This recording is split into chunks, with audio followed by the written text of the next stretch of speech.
Avoidance, procrastination వీటిల్ని ఎలా ఎదుర్కోవాలి? ప్రొకాస్టినేషన్ అంటే మీరు చెప్పేది లేజినెస్, అంటే వాయిదా వేయడం. అదే లేజినెస్ వల్ల, ప్రయారిటీస్ డిఫరెన్స్ అవటం వల్ల. ప్రయారిటీస్ ఉంటాయి సార్, బట్ ఏం చేస్తాంలే, తర్వాత చేద్దాం, రేపు చేద్దాం అలా అనుకునే వాళ్ళ కోసం.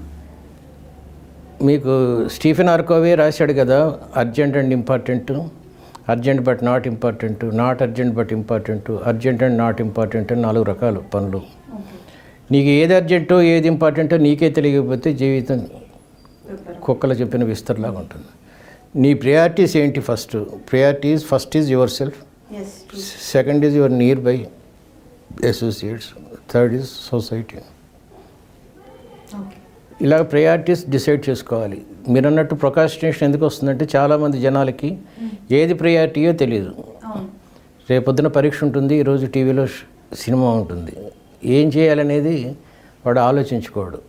హీఈస్ బుద్ధి మనస్సుని కంట్రోల్ చేస్తే చాలా బాగుంటుంది లైఫ్. కానీ చాలామందికి మనసు బుద్ధిని కంట్రోల్ చేస్తుంది.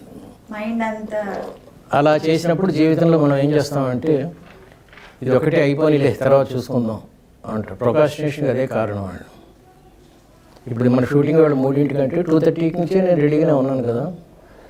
యాక్చువల్గా పొద్దున్న యూనివర్సిటీలో స్పీచ్ ఇచ్చి వచ్చాను. So when I committed for this is my first priority అవ్వాలి. అన్లెస్ అఫ్ కోర్స్ కడుపు నొప్పి వచ్చి అవన్నీ వదిలేసేయండి.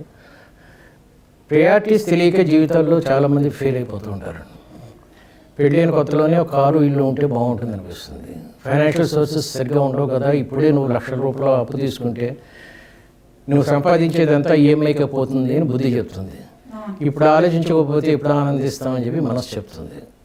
అది నువ్వు డిసైడ్ చేసుకోవాలి, ఎంత వస్తుంది, ఎంత సేవ్ చేయగలను, మధ్యలో ఏదన్నా అన్ఎక్స్పెక్టెడ్ కెలామిటీస్ వస్తే ఎలా ఎదుర్కోగలను. ఇదంతా పేరెంట్స్ మీలాంటి వాళ్ళు సైకాలజిస్టులు చెప్పాలి జనాలకి. ఈ మీరు చెప్పినట్టు లైఫ్ కోచెస్ కూడా ఇలా చెప్తారు, కానీ ఇంత షూడ్గా చెప్పరు. ఎందుకంటే వాళ్ళకి స్వీట్ ఇవ్వడం ఎక్కువ అలవాటు వాళ్ళకి. అందుకని కొంచెం బయాస్గా ఉంటున్నాను. వాళ్ళు హెల్తీగా ఉండరు, ఫస్ట్ హెల్త్ గురించి మాట్లాడతారు. వాళ్ళకి ప్రాబ్లమ్స్ ఉంటాయి. నాకు ఒక లైఫ్ కోచ్ మీకు చెప్పినట్టు లైఫ్ కోచ్ విపరీతమైన కోపం అతనికి. నేను తిడుతూ ఉంటాను, నీ కోపాన్ని నువ్వే జయించలేక వాడికి ఏం చెప్తావు, మైక్ దగ్గరకు వచ్చి నవ్వుతూ మొదలు పెడతాడు. కానీ మైక్ వదిలేగానే మళ్ళీ చిరాగ్గా ఉంటాడు.